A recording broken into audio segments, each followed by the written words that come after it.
Greetings, travelers of the future.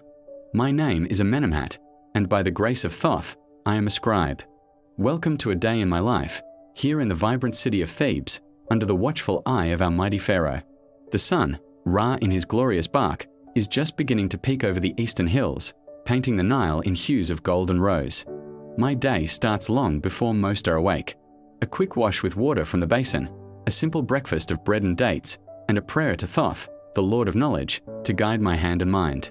My wife, Merit, is already busy, preparing the household for the day. The sounds of our children stirring are the sweetest music.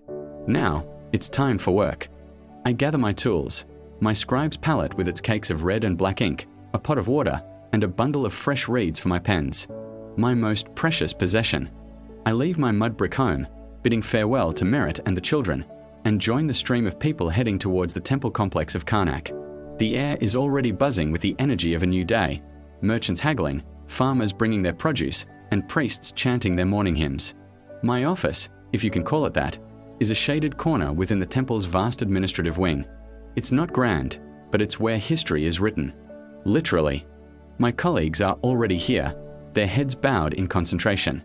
The silence is punctuated only by the soft scratch of reed pens on papyrus. Today, my primary task is to update the inventory of the temple granaries. Every sack of barley, every jar of oil, must be accounted for.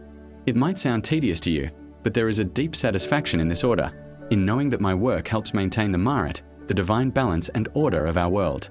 The black ink, made from soot, is for the main text. The red ink, from ochre, is for headings, important totals, and the names of gods or royalty. It's a language of color as much as symbols. Look at these hieroglyphs. Each one is a tiny work of art. This symbol here, the Ankh, means life. And this one, the Jed pillar, represents stability. It's more than just writing. It's weaving the very fabric of our civilization. Sometimes I am called to copy sacred texts from the Book of the Dead for a noblest tomb, ensuring their safe passage to the afterlife. Other days, I might be drafting a legal contract or recording the glories of a military campaign. Every scroll that passes through my hands tells a story. Lunch is a simple affair. More bread, some onions, and perhaps a bit of fish brought from the market. We scribes gather together, sharing food and stories. It's a moment of camaraderie. We talk about our families, complain about the price of papyrus, and debate the finer points of grammar. It's a small brotherhood, and we rely on each other. Being a scribe is a position of great privilege. We are the memory of Egypt.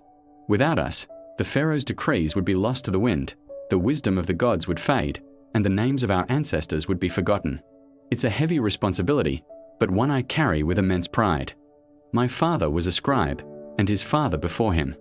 I pray my son will follow in my footsteps. As the afternoon sun begins its descent, my work for the temple is done. The chief scribe inspects my scrolls, nods in approval, and I carefully clean my palette and pens. The journey home is a welcome one. The streets are even more crowded now. I might stop at the market to buy some fresh vegetables or a sweet honey cake for the children as a treat. The smell of roasting meat and baking bread fills the air. It's the smell of life, of community. Seeing my home at the end of the lane always brings a smile to my face. Merit greets me at the door, her own day of weaving, cooking, and managing the household complete. The children rush to hug me, eager to show me a new game they've invented or a drawing they've made in the sand. This is the true reward for my day's labor. Family. Our evening meal is the heart of our day.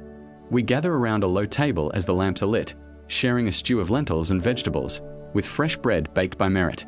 I tell them about my day, about the endless columns of numbers, and they tell me about theirs.